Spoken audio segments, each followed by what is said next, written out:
In Deep Cover, Kat wonders if she's missed her chance at life as an improv teacher, but when she gets recruited by a police officer that goes undercover, she has to recruit 2 more men that'll help her along the way and go into the criminal underworld disguised as criminals.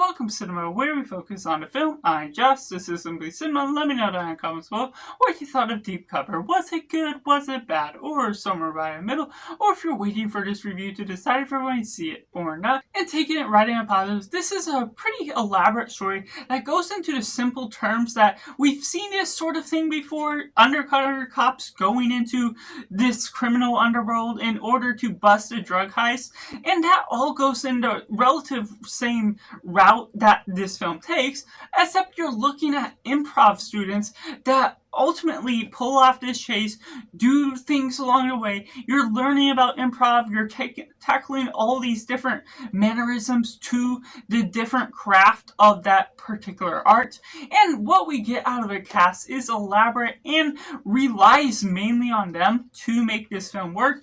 Bryce Dallas Howard, Orlando Bloom, Nick Mohammed, all three have great chemistry together, and all three have standout scenes when they're running solo lines, when they're doing their own sort of thing, when you're learning a little bit more about them and their past, certain things that of course, they're making up stories along the way, but when they're revealing themselves, it becomes a little bit more authentic to how you're connecting to their characters and basically learning about how they're learning to connect to each other, what their motivations are. That feels authentic to why they join in, why they get recruited on, and what all leads into this cycle of action, leading on to some great thrills throughout. That I'm just highly enjoying all the banter that goes on between the two, that builds up the tension, that builds up some of the stakes throughout. It never feels too heavy in the hand of what it takes on with drama.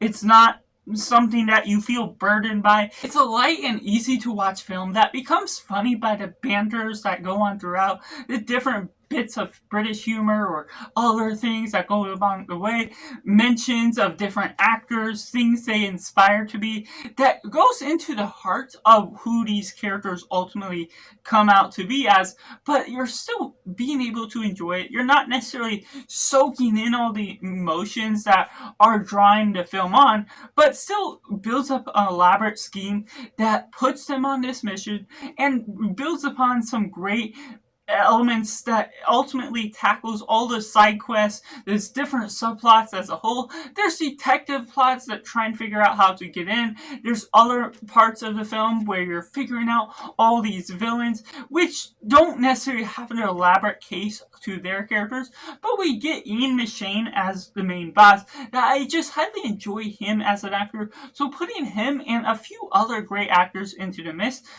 all go about their own performance that really leads this film along. Nothing too elaborate that you have to figure out this convoluted or tricky story. It's really rather to the point, being fun and going about all these lies in order to take on improv, but putting it in the real world, whether you're stepping over the line too far or whether you should be trying to do their own thing. And that's where it takes them along the right direction to go deeper in the path that these undercover cops haven't been able to in the past. So that's just a tricky mannerism to where you're taking the story as a whole that it is brilliant because it's fun, it's simple, but also has all the right elements to make you laugh, enjoy your time just watching all the action, even if it's not too elaborate, too fancy. That's what it still can shine out for, is all the chemistry between these three actors that really perform themselves well, and that just sells the point to which you're going to follow through with what this story has to offer. Which takes me into the mix elements. If you weren't into these actors, Orlando Bloom, Bryce Dallas Howard, or Nick Mohammed, then if you're not necessarily feeling connected to their characters as their story goes on, obviously it's not creating elaborate backstories, but for the tidbits that they do throw in there, if you don't end up connecting with them, this film could feel like a little bit of a slog, not necessarily draw itself out, but feel like it's empty of emotion or what you're ultimately maybe looking out of this. And of course, like I mentioned, this is a type of story we've seen before. It won't be feeling the most creative or unique, except for that twist on utilizing improv students in the place of undercover cops in order to break a drug bust. So the way you go about that can feel repetitive if you're familiar with these type of stories within films, within books, within whatever. The nature of how that all flows on will have similar patterns that you may have seen before, but regardless of that, there's still things leading it forward that could be, just depending on what you're connecting to with these stories, something that you enjoy a lot more. Of course, there's comedy tidbits that I personally enjoyed quite a bit of it. It's not necessarily going to be laugh out loud sort of things, but little giggles or laughs here and there that draw on the film, be able to captivate you a little bit more to what they're utilizing with the comedy writing as a whole, which makes sense with the improv class. So whether you're really connecting to those pieces of the puzzle will ultimately compare whether you are fully invested into this film, even if it isn't an elaborate story to be connected with to begin with. And taking it right in the negatives, taking this story as it is relatively easy to follow, being able to enjoy all these protagonists, what they're taking on. But I do wish there was a little bit more to the villains or some of the messaging to this film as a whole, where you're leading on with Ian McShane, his character, other side characters that are building up with the thugs that are all involved within the drug heist, a different pyramid scheme to who's up on top, who goes on throughout. I'm not expecting to learn all the characters and be able to see all the different motivations. You can have villains that are evil for the sake of being evil, but getting a little bit more time with them could be something that builds the story up to be a little bit better, even if you don't expect much out of the groundwork of how it establishes itself. But there also leads into the detective plot of the film, which becomes essential later on in the film, mostly in the third act.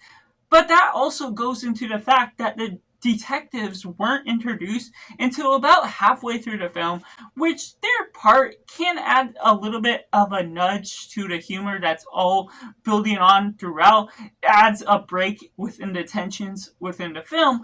But there's also some things you want a little bit more fast-paced, quick mannerisms to how you're looking at the cops, their characters, how they're able to not necessarily capture our protagonists when they're out on a street chase. The way they go about that is something that adds a little bit of humor, but still doesn't break down the reality of some parts of the situation, which goes also into a factor of the negatives, to which I feel there's a missed opportunity for what they're pursuing with the messaging of this film, that it's pretty empty of what they're doing with the message, where you're looking at these people that are sort of down in the dumps.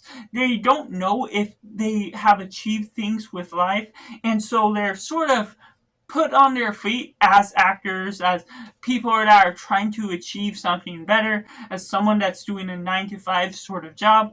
And by the end of the film, where I'm not going to spoil it, they end up in a position that sort of is similar to what is going on, but there's not necessarily a theme that I enjoy from these type of films, where it's fine to be stuck in the place you are and learning and reinventing yourself, but within the same place you were at in the beginning. It doesn't take the opportunity to spell out that sort of message that I feel is good at certain points, that people that feel that a normal job, a 9-to-5, is a bad thing just because you're stuck in it, when there is things to rethink your mindset, and that being in a 9-to-5 job isn't a bad thing if you really do reinvent your way of thinking how you're going about it. So that's just my personal thoughts on Deep Cover, which I have to rate a simply 7 out of 10.